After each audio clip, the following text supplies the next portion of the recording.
they're gonna get talked about. But one thing I wanted to ask you about before we move on, and Bills, I know you have an opinion on this. No jumper. So the kind of like collapse. I don't want to make it all pod talk, but this is like our passion for sure. Yeah. So it's like no jumper. It kind of looks like it's going through some serious turmoil, maybe even a complete collapse for real. At least as far as a hip hop platform. Right. What's your opinion on that? My opinion is this: both y'all are white, right? Yeah. Obviously. This is my opinion. This is my issue, right? When white people come into a culture outside of theirs, grab a bunch of black people around them to do the work, while they count the books or just do, advise, whatever the fuck. Bitches, literally. Do whatever, but you have black people around you to get into the culture, right? Yeah. You make profit off the culture. You monetize. Some of the niggas around you get a bag, change their life. Cool. Everybody, niggas gonna benefit off the default, just by proximity. Yeah. You know what I'm saying? But once you see, okay, this is gonna peak out at a certain point. Okay, YouTube's not allowing certain content to be monetized where we were a couple years ago. Yeah. Okay, I've interviewed all these rappers. Okay, niggas done died. Certain people done got slapped. We done beat up his turn Jerry Springer. Guess what? Okay, we're gonna bring this guy on here. Okay, we're touching a different algorithm. You're talking about the David, whatever, Spencer guy. Yeah. Okay, now we're touching a different audience, a different bag. Okay, this is what YouTube looks like it's gonna be.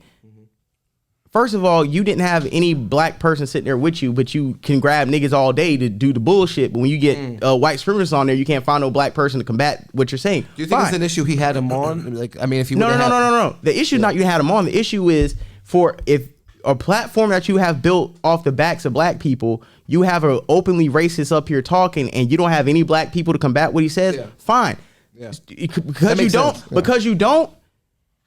Since you're so involved in the culture and you're down, you should be combating him. Since you spend so much time invested with black people, you should have the talking points ready to go. Yeah, right. Just off of you not gonna talk about my niggas like that. You're not gonna talk about my people like that. You're not gonna talk about the motherfuckers I do biz with. You're not gonna talk about the people that I frequent, that I fraternize with, I get money with. Like, I'm not Puerto Rican, I get money with Puerto Ricans. I'm not gonna have you sitting here talking about Puerto Ricans.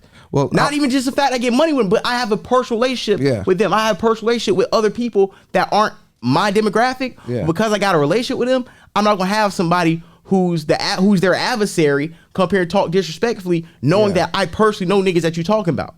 Right. No. Yeah. 100%. That's fair. The with the No Jumper platform. I mean, so with that specific interview, though, I actually want to add some context there, because I feel like with that interview, there wasn't like much racism spewed, because that guy, although he was previously a racist, so that I can see where it's inappropriate to have him on the channel. But in that interview, he was saying that he actually had changed to, like, he's like a liberal now, and fucking he listen. Yeah. Go ahead. Yeah. Who is he? I'm keeping a buck, right?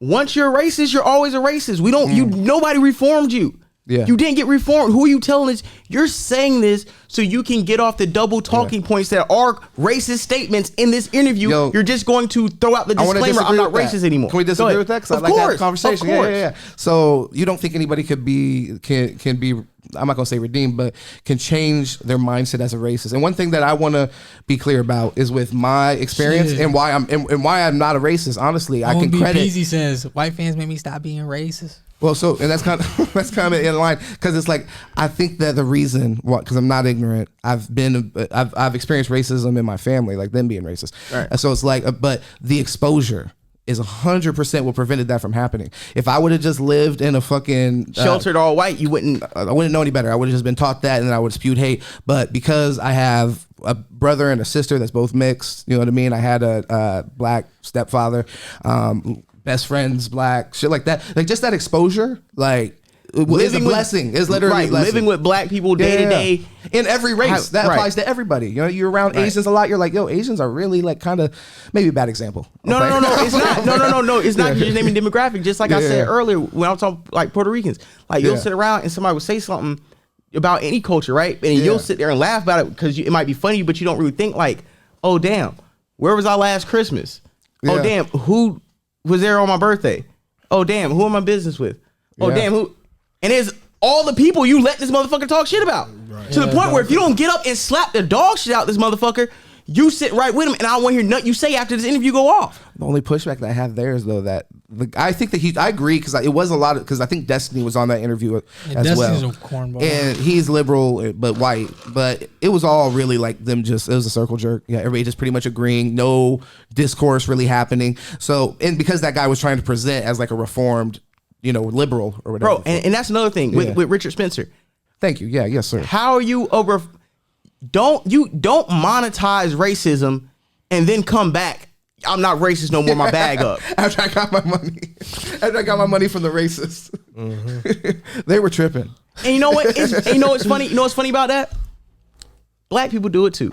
You got a lot of black people who come in the game broke on they pro-black shit, on they young Pharaoh time. You know what I'm saying? On a lot of these, we pro-black, fuck the white man. I like how just excluded us from the conversation. We're about to run, fuck white man the devil. Talk the about black us like woman we're is not God. here. Somebody slapped the black woman. I got slapped too. We got to fight for the black babies. We got to buy this school. We got to buy this shop bar. We got to run. We got to do the fundraiser. All this shit. I'm buying your clothes. I'm buying the shoes. I'm donating to your cause. Right? Cash apping you. Get the bag. Niggas switch up. Yeah, no facts. Niggas switch up. I ain't pro-black no more. I'm wearing suits now. That's facts. I'm riding in the Benz now. Nigga, the bag got different. I got different. We're not racist no more. Now I'm working with white people. Now there's a white nigga sitting next to me. Yeah. And motherfuckers, and now you coming on the mic. The white man not enemy. Racism don't exist no more. Yep. Y'all niggas is holding yourselves back. You like, bro, 18 months ago, we was with it. I don't know how roll it back 5 years. But now you got the bag. It's the switch up, but it's not for the same reason. The black man knew I can monetize off racism, just like the white man knew I can monetize off racism, right? At a certain point. But what changes the narrative is two completely different reasons. The black man changes his narrative because he reached out for a white hand, or a white hand reached out to him, and he's getting the bag, and now white people ain't so bad no more because I'm getting paid by him. But isn't it fair? So I can't be racist because I'm getting money with him, right? If that's your exposure, though. So if your exposure to that point is not there and it's based in ignorance, but then your first exposure is because now it's benefiting you, so you're going out your way now and having this exposure to a different race. Let's do some red pill, blue pill shit, right? Let's do it. It's niggas who've had the experience, same thing, same way you've had it, same way some of us had it. We grew up with a complete different culture, and go still do the race baiting and still be racist, and they'll even hit even harder because I actually grew up around you and I know you a little better. So things I'm gonna say sound like I sat right with y'all niggas, sound like I was infiltrated. It's hitting harder because some of these things I'm not even supposed to say. I'm not even supposed to have the proximity to say this. Yeah. You see what I'm saying? Yeah, no, so that's the red pill where we think some of these people don't know no better. Some of these people could have been raised around. You know what I'm saying? For all we know, Richard Spencer could have been in the hood for the last 22 years. Age 23, he put on a suit, cut his hair, and came out on the bullshit. And hit niggas so hard because he was sitting with him the whole time. I got to ask y'all a question real quick because I want to get back on this. But is it true that in the hood there's always at least one racist white person? So I lived in a neighborhood, it was probably like 90% black people in Indianapolis. And our neighbor was white though, so it looked a little crazy because like we were just living right next to each other. But they had a Confederate flag literally right in the window. And knowing that they had problems. They did get problems. But you're asking for them when you're in the middle of a neighborhood, that's just completely insensitive to their lives. Yeah. But at the same time, it's insensitive. Yeah. But that's the problem I would have personally with my own people. Okay, let's hear it. It's Confederate flag here. Yeah. Why haven't none of you niggas tore it down yet? Yeah. Why y'all letting it fly? Okay. Why y'all letting it fly? I mean, so you're talking about the state? No, I'm talking about the black people in that community who see that flag every day. Why ain't nobody burn it, tear it down yet? Well, I mean, like I said, that's kind of the issue that he had. First, like, take that shit down. No. The issue should have been the flag ain't up no more. Because we took it down. Well, then the flag, and if it goes up, you got a problem. Was the flag eventually taken down? Well, yeah, I don't think he put it back up. It got taken down. That was the problem. But that's what I'm saying. Like, it should be hell should be raised until that flag is down. Because you shouldn't be in a black neighborhood and as a white minority with a Confederate flag anywhere. Yeah, and by the way, what's your opinion on that? Was it in his window? It was in his window? Yeah, well, yeah, basically. What's my opinion on the Confederate flag?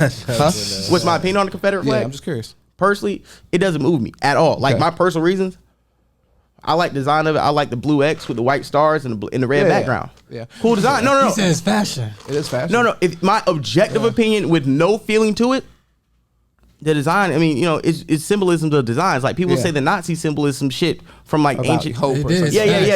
Facts. You know what I'm trying to say? So a lot Yeah. of the shit be bastardized and Anyways. turned right and turned to the opposite meaning of what things actually are. People say black cats Yeah. are bad luck, but in real life, black cats are good luck. See, what we really But should the be fact- doing is taking the meaning away from it, not even letting it hold so much weight. Nah, but see, you can't do that. You know why? We're not without ignoring exact. Right, but ignoring the, this is my reasoning. right. So, like I said, my objective view of the Confederate flag, cool design, right? Yeah. Now, my real view of the Confederate flag, first of all, when I see it, it doesn't make me feel any type of way because I grew up in the South. Like it's not the boogeyman. Well, so you're desensitized to it. I'm desensitized to it.